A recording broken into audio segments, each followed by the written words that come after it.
दोस्तों, क्या आप जानते हैं कि मनी लॉन्ड्रिंग किसे कहा जाता है और भारत में ये कहाँ से आई और सबसे पहले इसका किसने इस्तेमाल किया?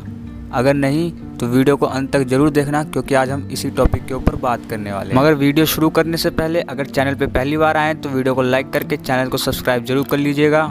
और चलिए अब बिना किसी देरी के वीडियो को शुरू करते हैं। मनी लॉन्ड्रिंग, जिसके बारे में ये कहा जाता है कि इसका सबसे पहले इस्तेमाल संयुक्त राष्ट्र अमेरिका के माफियाओं ने किया था। माफिया समूहों ने जबरन वसूली, जुआ आदि से बेशुमार दौलत कमाई और इन पैसों को वैध रूप में दिखाया। गौरतलब बात यह है कि संयुक्त राष्ट्र अमेरिका में 1980 के दशक में मनी लॉन्ड्रिंग एक चिंता का विषय बन गया था। राजनीतिक लोगों में मनी लॉन्ड्रिंग ने कोहराम मचाया हुआ था।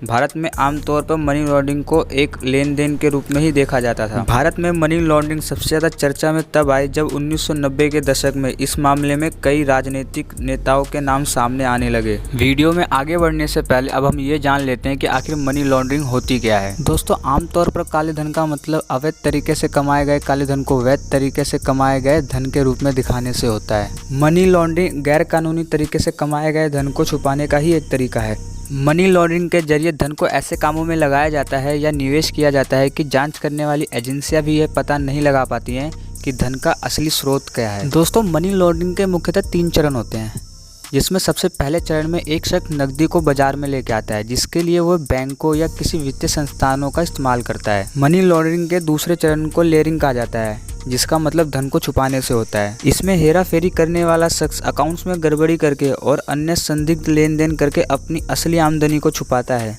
मनी लॉन्ड्रिंग करने वाला शख्स धनराशि को निवेश के साधनों जैसे कि बॉन्ड, स्टॉक या ट्रैवल चेक या फिर विदेशों में अपने द्वारा खुलाए गए खातों में पैसों को जमा करता है। यह खाता अक्सर ऐसे देशों के बैंकों में खोला जाता है जहां के कानून मनी लॉन्ड्रिंग के खिलाफ ज़्यादा सख्त नहीं होते हैं। मनी लॉन्ड्रिंग के आखिरी चरण में बाहर भेजा गया पैसा या देश में खपाया गया पैसा उस लॉन्ड्रर के पास एक वैध धन के रूप में वापस आ जाता है। ऐसा धन या तो किसी कंपनी में अचल संपत्ति खरीदने या फिर कोई महंगी चीज खरीदने के रूप में उनके पास वापस चला जाता है। चलिए अब हम जानते हैं कि मनी लॉन्ड्रिंग में कौन कौन सी गतिविधियां शामिल होती हैं।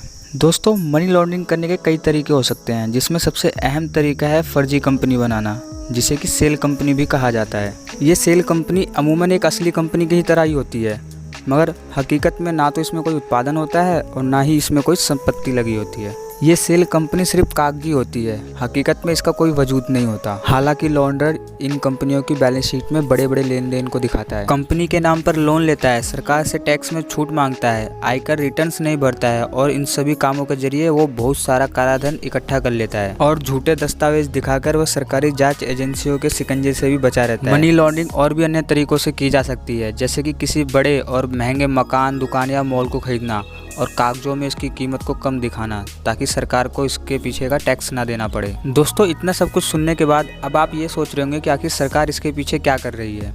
क्या सरकार सिर्फ हाथ पे हाथ धर के बैठी हुई है? तो दोस्तों, हम आपको बता दें कि ऐसा बिल्कुल भी नहीं है। भारत में बढ़ती हुई मनी लॉन्ड्रिंग को देखते हुए भारत सरकार के द्वारा सन 2002 में इस पर लगाम लगाने के लिए कानून को बनाया गया है, लेकिन तब से 4 बार इसमें संशोधन किया जा चुका है। पहला संशोधन 2005 में और दूसरा संशोधन 2009 और वहीं तीसरा संशोधन 2012 में किया गया था। वहीं 2019 के आखिरी संशोधन में केंद्र सरकार ने धन संशोधन निवारण अधिनियम यानी PMLA में संशोधन की सूचना जारी की। यह संशोधन मनी लॉन्ड्रिंग के मामलों से निपटने के लिए प्रवर्तन निदेशालय को और मजबूती प्रदान करेगा।